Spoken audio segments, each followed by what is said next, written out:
রাবি, তিরমিজির রাবি, ইনার একাধিক হাদিসকে ইমাম তিরমিজি সহিহ বলেছেন। তো বোঝা গেল যে রাবি বুখারী মুসলিমের হবে, এই রাবি জাল হবে না, সত্য রাবি হবে। জোরে বলুন সুবহানাল্লাহ। তো সত্য রাবিকে জাল প্রমাণ করে নিজের নাপাক ধর্ম লামাযহাবী খবিসকে প্রতিষ্ঠিত করার জন্য বুখারীর রাবিকে মিথ্যুক বলেছে, তাকে তওবা করতে হবে কি হবে না? এই জোরে বলেন, তওবা করতে হবে কি হবে না? এই জন্য হাদিসটি সহিহ 20 রাকাত তারাবির হুকুম হয়েছিল। দ্বিতীয় নাম্বার কিতাব আল আহাদিসুল মুখতারা, এই কিতাবের মধ্যে হাদিসটি লিপিবদ্ধ।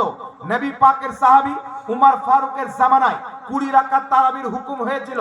এই হাদিসটি উল্লেখ করে আল আহাদিসুল মুখতারা কিতাবের মধ্যে লেখা আছে ইসনাদুহু হাসান, এই হাদিসের সনদ হচ্ছে হাসান। জোরে বলুন সুবহানাল্লাহ।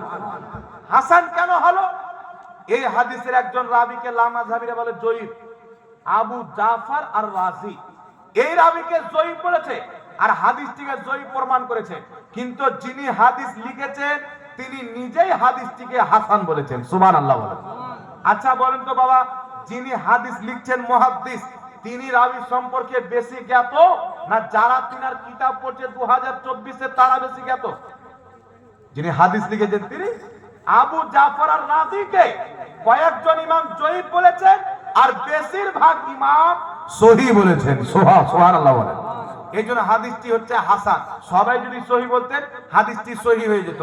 এই জন্য 20 রাকাত তারাবির হুকুম হয়েছিল। উসমান গনির জামানায় 20 রাকাত তারাবি হয়েছে।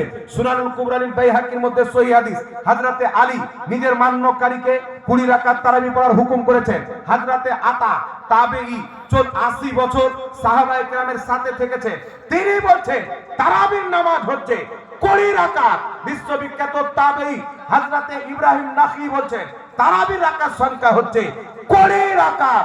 আর 20 রাকাত তারাবির উপরে সমস্ত সাহাবা ইজমা হয়েছে। জোরে বলুন সুবহানাল্লাহ। ইজমা কাকে বলে? একমত। এই জন্য ইমাম ইবনে কুদামা আল মুগনিতে লিখেছেন 20 রাকাত তারাবিতে সাহাবার ইজমা হয়েছে।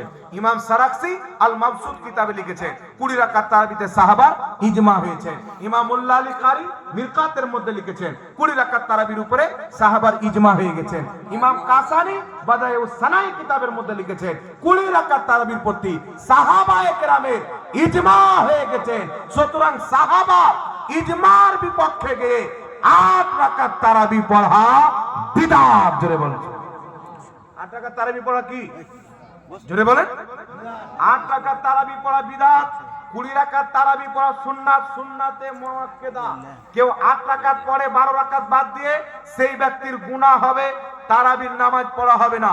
ইমাম নববী আল আজকার কিতাবের মধ্যে লিখছেন আন্না সালাতাত তারাবিহ সুন্নাতুন বিইত্তিফাকিল উলামাই ওয়া হিয়া 20 রাকাতা। 20 রাকাত তারাবির প্রতি 20 রাকাত তারাবি হচ্ছে সুন্নাত, এই বিষয়ে প্রত্যেক ইমাম একমত। জোরে বলুন সুবহানাল্লাহ। এই জন্য 20 রাকাত তারাবি পড়বেন। রাত্রি অনেক হয়ে গেছে, সবাইকে বাড়ি যেতে হবে।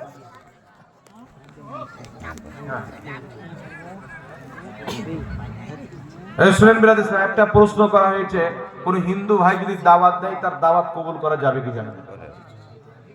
হ্যাঁ, ওটা বলে দিচ্ছি।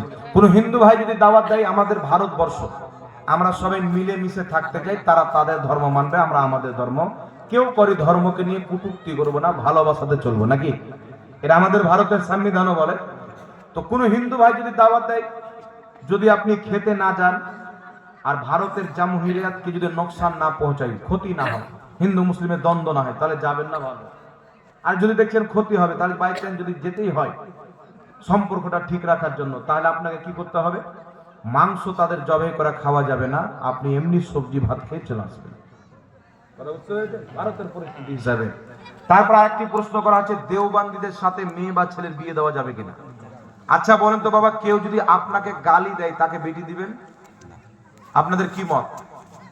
আমারও বেটি আছে, আমার একটা বেটি, দুটো ছেলে। কেউ যদি আমাকে গালি দেয় তা আমার বেটির বিয়ে জিন্দেগিতে তাকে দেবো না। আপনারা দিবেন কি? তাহলে কেউ যদি নবীকে গালি দেয়, আল্লাহকে গালি দেয়, দেওবন্দীদের গুরু রশিদ আহমদ গাঙ্গুহি ফাতাওয়া রশিদের মধ্যে লিখেছে আল্লাহ মিথ্যা বলতে পারে, এটা আল্লাহকে গালি দেওয়া হল না?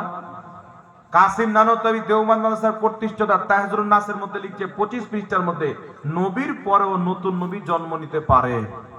এটা নবীর অপমান হলো কি হলো না?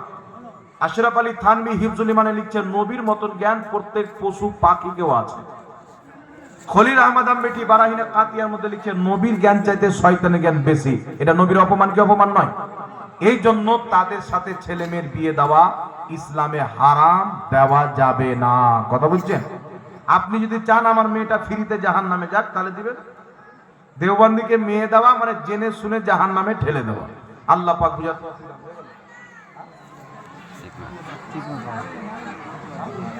ও সিকমা খাওয়া যাবে কি জানেন? মা বোনেরা শুনেন, ভালো করে শুনেন, ভুটি খাওয়া যাবে কিনা শুনেন।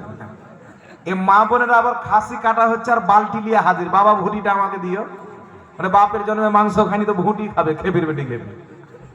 মনে রাখবেন, ভুটি খাওয়া, গরুর ভুটি হোক, ছাগলের ভুটি হোক বা আর কোনো পশুর ভুটি হোক, ভুটি খাওয়া শরীয়তে মাকরুহে তাহরিমি, হারামের কাছাকাছি গুনাহ, নাজায়েজ।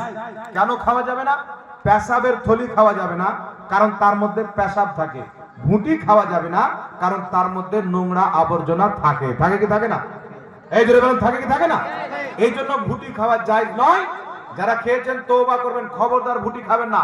পয়সা যদি না থাকে, খেবির বেটি ভিক্ষা করে মাংস খেয়েন, ভুটি খেয়েন। কথা বুঝতে পারছেন? খাবেন তো ভুটি?